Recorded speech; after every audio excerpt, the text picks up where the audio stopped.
Bullshit. The No BS Marketing Show is brought to you by Larimer's men's and women's designer clothing, free shipping, free returns. Shop men's and women's designer clothing, shoes, accessories, jewelry, and more online at larimores.com or in-store downtown Pittsburgh.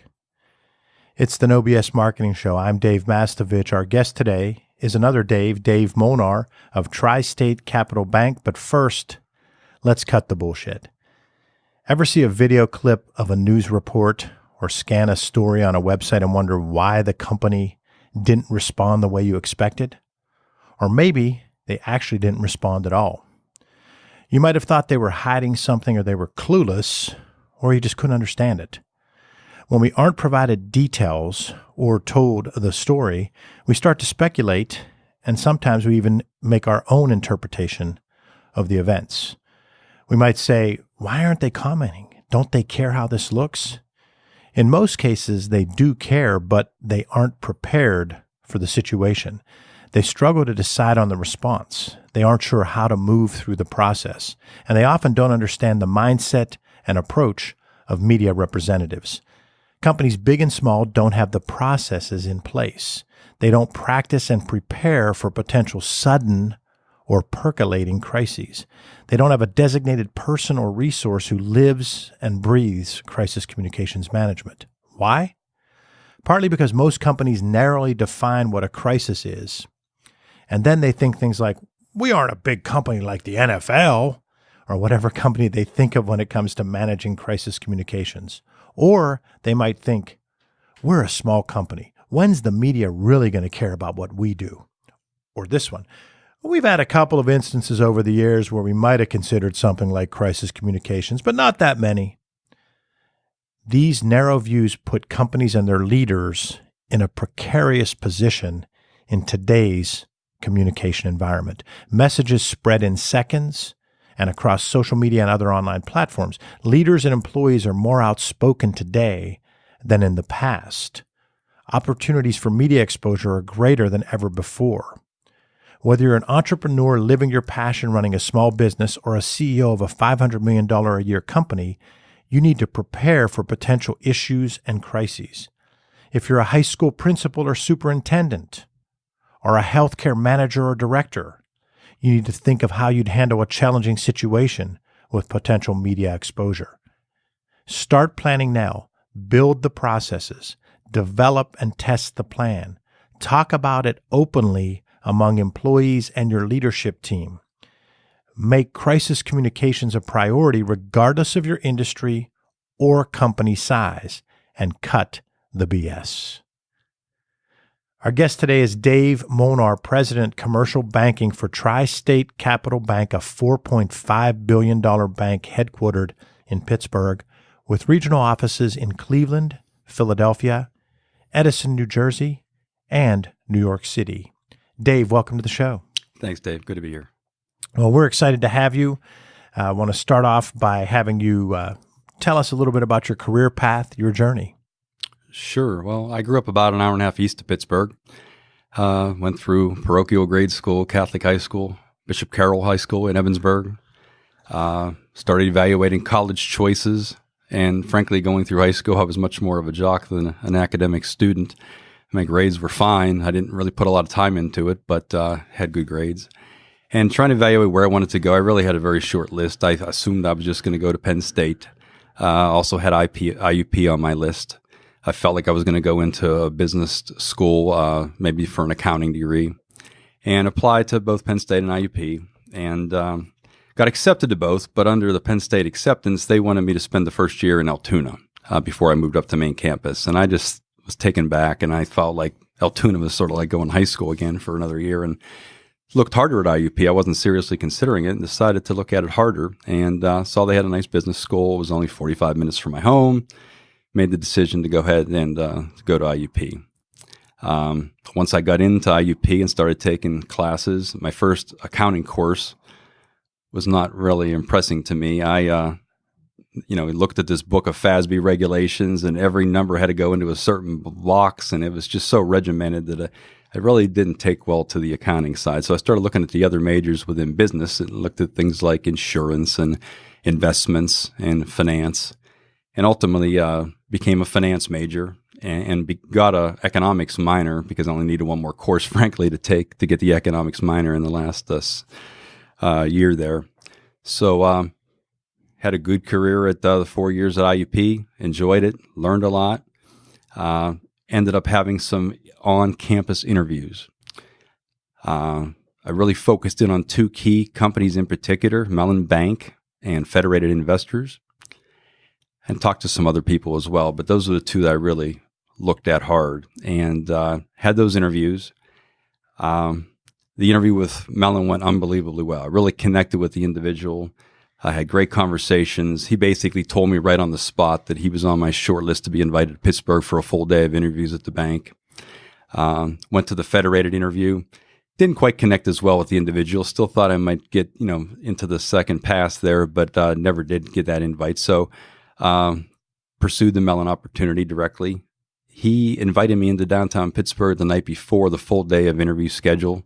Took me out to dinner, went through the list of the interviews, told me about people, their idiosyncrasies, what to, be careful for. He basically warned me of an individual, said, if you have a bad interview, especially if it's your first interview of the day, just move on. You'll be fine. So, again, he really liked me. We connected and he tried to help me out. And, obviously from there, got the offer. So in middle of my final semester at IUP, I knew what I was doing. Within a couple of weeks of graduation, I was moving to Pittsburgh to work for Mellon Bank. So I got hired into their management training program and really on the retail side of the bank. So I spent the first 2 years rotating around branch offices, learning various skills, anything from the teller side to, the loan side. And back in those days, everything was still done in the branch offices. People came into the branch offices to get mortgages and home equity lines and open IRAs and all those kinds of things. So a completely different world back then. And so I spent 6 months in a Greengate Mall branch office to learn the whole retail side of the bank. And that was an interesting experience, particularly during the Christmas season, with all those retailers running into the branch every hour, dumping off deposits, getting change. It was crazy time, but I learned that side. I spent, 9 months, I think, in the New Kensington branch office learning consumer lending. They had an indirect auto shop there. So I learned the consumer lending side of the retail business. And that was interesting as well, especially the collection process there. Very uncomfortable knocking on people's doors asking for their monthly payments. Wow. So was that actually part of the role then? Yeah. I tagged along to somebody that did that, but yeah, it was very interesting back in those days, the collection side. So, and then the final 9 months or so in that program, I was in the Latrobe branch office, and that was an office that did a lot of commercial lending. And I learned commercial lending under two key guys there with local smaller businesses and lower end middle market size businesses. So you end up having 2 years of training, basically. Absolutely. That is phenomenal. So compare that, young listeners out there. If you're a finance major, you come out and you get a job in the middle of your last semester, and then you go have 2 years training. If you're a marketing major, a lot of marketing people struggle to get a job and end up taking a sales job as their first job. If they get into a branding firm or a PR firm, there's not a whole lot of training. If you get into a marketing firm, there's, I think we give a pretty good onboarding. But that is a pretty interesting contrast that many young graduates in the business side that aren't in the finance side don't have that level of training. Is that level of training still prevalent? It really went away. A lot of banks cut out training programs over the years. Some of that's coming back. But in addition to that, I'll take it a step further. So when I graduated from that program, I was essentially to be assigned into a branch office as like an assistant manager. But I caught somebody's eye, and I was invited to interview for the commercial credit training program and to become part of the middle market banking department. And at that time, middle market banking was defined as companies with $5 million in annual revenue up to about $125 million in revenue. So that was a very intensive 18 months, basically. It was one of the most noteworthy credit training programs in the country at the time. The first 4 months of that was bringing in professors from Carnegie Mellon and Pitt to provide courses on accounting, finance, economics, etc. In the mornings. And then in the afternoons, there were a lot of internal Mellon people that came in and did a lot of presentations and sort of get you familiar with the bank's processes and systems and things like that. So that was the first 4 months of that. And then once the classroom part of that ended, was assigned to be a credit analyst. And that was supposed to be a 1-year program. And at the time, Mellon had credit groups that underwrote all the deals bank-wide. So I was assigned to the consumer goods group. And one of the big areas within that was the large corporate group for Mellon out of Atlanta was doing a lot of financing for Coca-Cola and all the Coca-Cola bottlers across the country. And those massive consolidation going on back then. There was like bottlers in every county. Well, they were all merging for, economies of scale. And Mellon was one of the preferred financing sources. So I was the back room underwriting the deals and signing off on the credits and supporting those officers in Atlanta. Well, when he got to the end of my time there in that group, I was supposed to spend about 6 months in an interim phase before I was assigned in a lending position. And at the time, I had done a lot of work for a group out of New York, which actually was in the middle market group at the time. They were doing the same thing that the Coke guys in Atlanta were doing. They were doing with Pepsi bottlers. Out of Purchase, New York was the headquarters for Pepsi. So they got close to the guys there, and I was doing all their underwriting. So instead of me going into the 6-month interim position, they went to the heads of the department and said, we can give him all he'll get in that 6 months and more. We need him up or not to help us because we got all these opportunities. So I was invited to go to New York. So here's a guy that grew up in Mundy's Corner, Pennsylvania, and went to IUP, and Pittsburgh was a big move, and all of a sudden, I got the opportunity to go to New York. And I jumped at it, obviously single, unattached, flexible, and clearly the best move I ever made to sort of jumpstart my career on the lending side, show my flexibility, ability to relocate. I think that went over well. And I spent about 3 years up in that New York office helping drive that portfolio. And again, learning a lot on the way. I was more of a junior officer to a couple guys up there. But the amazing thing is you had about 3.5 years of training, spent some of that time in Atlanta. I didn't really physically, I underwrote from Pittsburgh, okay. maybe did some physical visits, but really was based in Pittsburgh that whole time. But then when you were doing the New York work, you were based in New York. Well, I did. When I was doing the underwriting, I was still in Pittsburgh, but when it was at the end of my underwriting stint, they picked me up to go up to New York. So I jumped up, become an assistant relationship officer. What part of New York? The office was at 55th and Madison, right in Midtown. Whoa, jeez. And I actually had a place up in Westchester. I knew a cousin up in that area and sort of got a place with him up there and just took the train into the city every day.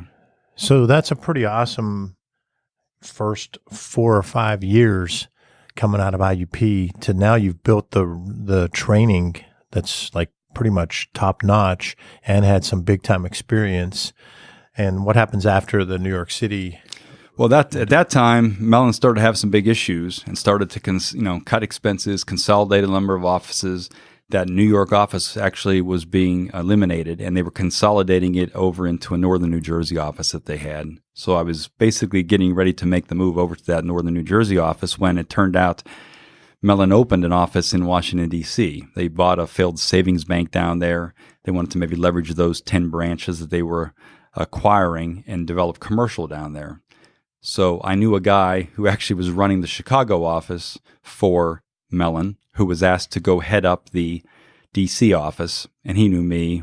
And he said, if you're looking to make a move, maybe you should consider D.C. So I ended up talking and decided just from lifestyle, a choice, the opportunity, I felt like D.C. was a better opportunity for me. So I moved down to D.C. and spent about 4 years down there.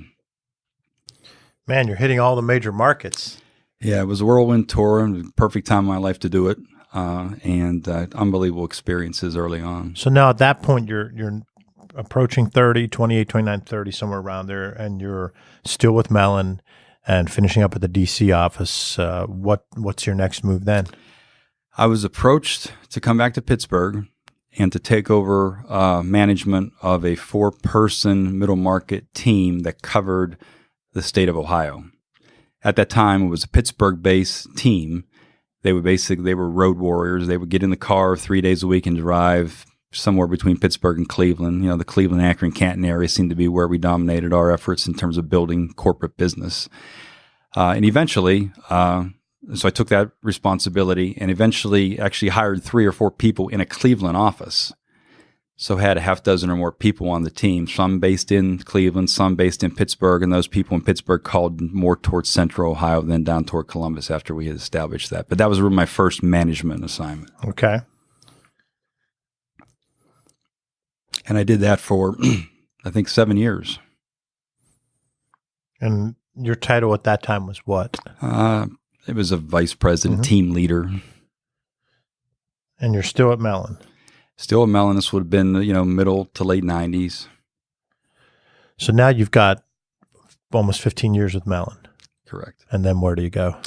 I stayed at Mellon until basically the activity with Citizens coming in to buy the traditional banking business from Mellon. So the retail, the small business, the middle market was all being sold off to Citizens. Right before that happened, I accepted a position into an M&A group at Mellon. I thought it was just something different to try, and had the opportunity. I knew people in that group, and they recruited me. I agreed to go there. So when this transition with Citizens buying the traditional banking business in Mellon occurred, all of a sudden, the group that I had really worked with and for 15 plus years was moving on to Citizens, and I was kind of left at this fledgling M&A group at Mellon, which I knew wasn't going to survive ultimately at Mellon, because it was a support group for the commercial clients within the bank that are now at Citizens. So that group was actually going out to put up their own shingle and form their own M&A group, and I was going to do that. And then I got referred into a guy who said that there was a bank recruiting to establish a loan office here, and thought I was perfect for them, given my experiences as in a loan production office outside of the headquarters at Mellon. He thought I'd be perfect for it. So I said, I'll listen. So it was Fleet Bank out of Boston. So decided it was a neat idea to maybe establish a presence here in Pittsburgh for Fleet and grow it. And, the plan was for me to hire a few people to build it out. And I elected to do that. I thought it was much more stable of an opportunity versus going out and starting something on my own, especially as my kids were entering the very expensive years of their lives. So I was more conservative and made that decision. And as soon as I went to Fleet started to fall off the cliff and have big issues. And all the people I was supposed to hire, I wasn't allowed to hire. I did a couple deals here, but really have started to sit on my hands. I mean, in less than a year, I reported to a guy in Buffalo, a guy in Albany, and then a guy in Philadelphia. I wasn't even sure they knew I existed. So knew I had to open it up and get out of there. And I got out of there before they ultimately sold to B of A. But I went to the 3 or 4 big banks in town where I knew senior people and evaluated the opportunities that were there, and ultimately made the decision to go back to all the people I grew up with at Citizens. And the role that I accepted there was a director of business development role, where I would work with 2 or 3 of their different middle market lending teams, a few teams based here in Pittsburgh, a team in Erie, and even a team out of D.C., that I was working with those 20-plus relationship managers, helping them drive new business. So I was always involved in the new business activity. They were sort of dotted line to me. They had their own team leaders, and they managed their portfolios, but I was trying to work with a lot of the junior RMs to give them experience in calling, joint call with them, and help them gain experience and try to help the bank win business. And it was a neat position. I had, free reign to do what I wanted to do, didn't have any direct reports, always working on new deals, really wasn't bogged down by any administrative responsibilities, and really liked it and enjoyed it for about 4 years. And then fielded a phone call from a recruiter asking if I would talk to the guys that were going to be starting a new bank in town called TriState Capital. And this is when you're in your early to mid-40s? Yeah, so this would have been mid-40s. Okay. So at first, I kind of laughed. I thought the banking environment is ridiculously competitive. The last thing we need is another bank in town, and blew off the recruiter several times. And then one of the 3 founders was a guy by the name of Bill Schenck, who had been Secretary of Banking for the state of Pennsylvania, in addition to a long banking career before then. And I had met him along the way briefly at Citizens. And when I got offered to have a cup of coffee with him, I felt the courtesy to do that. And he's very engaging, very persuasive. And he talked about why TriState Capital was going to be a different bank and how they were going to be successful, and very compelling arguments. And through him, I ultimately got to meet the real founder and architect of TriState Capital, Jim Getz, who came out of Federated, and Mark Sullivan, who was a longtime CPA, who was coming on as CFO. So those were the three founders of TriState Capital. And as I sat with them and learned more about, the opportunity, I still, and again, kids in very expensive years, I went home and had a conversation with my wife, and she said, "This sounds like a once-in-a-lifetime opportunity for you. And you can always get a job in banking, and it's crazy for not to take this." And she just sort of pushed me over the fence. And it was the best thing I had done, to step in and to create something from scratch and to sort of hire your talent, build your team, set up your processes. A huge challenge, but certainly it's been extremely rewarding. Mm-hmm. This is pretty exciting. We're with Dave Molnar, the president of commercial banking at TriState Capital Bank. He just walked through his career path. We'll have more of that in a minute, but check out this quote that I like to refer to from Esquire magazine. Quote, "One of the country's leading specialty stores for selection and service. Don't leave Pittsburgh without your little black bag filled with beautiful fashions from the city's premier family-owned clothier for men and women. Experience the highest quality designer and private label collections, impeccable customer service and customer tailoring that have been Laramore's hallmark for more than 75 years. Now that's an endorsement. Shop online at laramores.com or in-store downtown Pittsburgh." We're with Dave Molnar grew up in Mundy's Corner, Pennsylvania, near Johnstown, Bishop Carroll High School, ended up at IUP, starts out looking at accounting, decides to go into finance, and it turned out to be a fit. He ended up doing a lot of campus interviews, lands a job with Mellon Bank in his last semester. He goes through a management trainee program, which is awesome. He had 6 months at one branch office focusing on one thing, 9 months at another to learn the consumer side, 9 months to learn the commercial side. Then he goes into a commercial credit training program for middle market. He's learning all this stuff. He ends up getting a position where he's working with banks, working with clients in Atlanta and then in New York, and ends up being downtown New York City, having the opportunity to work there. After all this stuff happens, he continues to go through his career in Mellon Bank, but decides later to make a leap after going to Citizens for a while into TriState Capital Bank, which he's going to tell us more about throughout this show and episode 2. But right now, since it's the No BS Marketing Show, we're going to come back and put you on the spot, Dave. So Dave Molnar, when were you a BSer? When maybe you were the tough boss, the difficult employee, maybe your communication wasn't as good as it could have been with peers or subordinates or clients. When were you a BSer? What'd you do about it that might help our listeners? I would say probably the most challenging management position was the first one, because despite that 3.5 years of training within Mellon Bank, there was not a lot of training in terms of management and leadership. So I kind of got thrown in all of a sudden to a team, 4 people that were my peers, that all of a sudden I'm their supervisor. And, it was literally learning on the job how to manage. And it was just a difficult time to try to figure out how do you separate friendship from business to managing people day to day, and how do you equitably treat people. And it was a difficult situation because, again, that team was traveling a lot. So there wasn't like it was in the office constantly. It was always via phone or a couple times a week potentially getting caught up. But it was a challenging situation just to start to begin my management career. What are some of the things that you did then that maybe they weren't disastrous, but over the years you look back and say, I could have did that a little differently, and you've learned and applied that?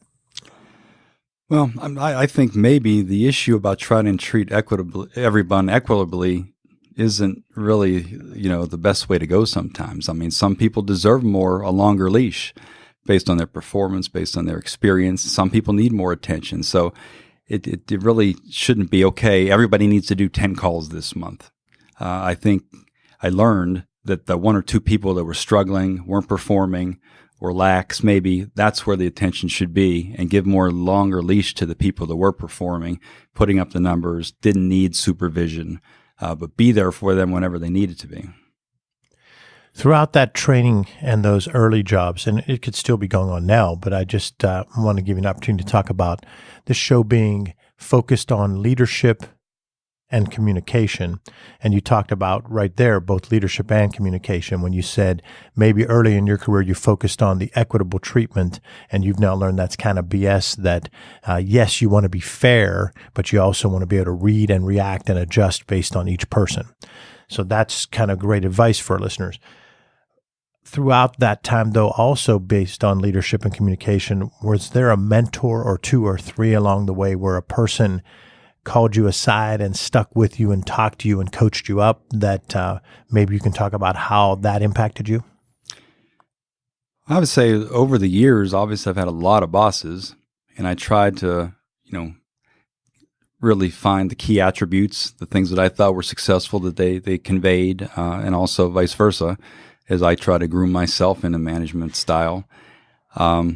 It's hard to say anybody was truly a mentor until the last 4 years when I joined the Vistage group and have a chair of our Vistage team, Chuck Ganaris, who I meet with a couple hours a month. And that to me is a true mentor, the definition of a mentor, where we sit down, we talk about, what's affecting my day-to-day performance, what are the issues, how can he help? He may have some immediate insight. He may have some referrals for people maybe I should talk to compare notes, anything to try to, help get over some obstacles, issues, be as successful as it possibly could be. So I call him a true mentor. Obviously, in terms of influences in my life, there's probably a couple of others. My dad ran a business for 60 years by himself. And for somebody to be in business and small business for 60 years is just unbelievably impressive. And, I helped him a little bit. It was a furniture business. I helped him to pick up and deliver furniture. But what was the name of the business? Molnar Upholstery. Okay. It was a furniture repair and upholstery business. Where was it located? A mile from our house. It was technically in Nantelope, Pennsylvania, but right near Mundy's Corner. So I worked there helping him pick up and deliver furniture. That was really what I did. I didn't really work in the shop. Picked up and delivered furniture. And what I found, and it probably took me years to find this out, I think back about my dad engaging with the client and how, he was a small business. He didn't have money to advertise. His business was sitting across the table from him, and he knew that if he did a good job, that they would bring him more business, that they would refer him to other clients, neighbors, friends, etc. And that's how he was so successful over the years. And I think about that and relate that now to TriState. And it's very similar from the perspective of we're not a retail bank. So you don't see our name on every corner in town. You don't see us on the sides of buses. You don't see our big sponsorships. We are a niche middle market corporate bank. So we rely on our client base to carry that message and our reputation to carry forward through referral sources that know us, et cetera. And I relate back, I didn't realize it at the time, but it's my dad's work ethic and his integrity were just unparalleled, and it was always customer first. And I think that was instilled in me without even knowing it. Hear more of my interview with Dave Molnar on part 2 of the No BS Marketing Show. Thanks for joining us for the No BS Marketing Show, brought to you by Laramore's men's and women's designer clothing. Free shipping, free returns. Shop men's and women's designer clothing, shoes, accessories, jewelry, and more online at laramores.com or in-store downtown Pittsburgh. Visit masssolutions.biz for show notes plus additional marketing and messaging resources. Are you signed up for the No BS Marketing Weekly Update? You'll receive timely, valuable ideas to improve your marketing and transform your message. It's light, intended to be read in 2 minutes or less, and it just might trigger bright ideas for you. To sign up, masssolutions.biz. Remember, ask yourself, what's the big idea? And build your story around the answer. It's all about bold solutions, no BS.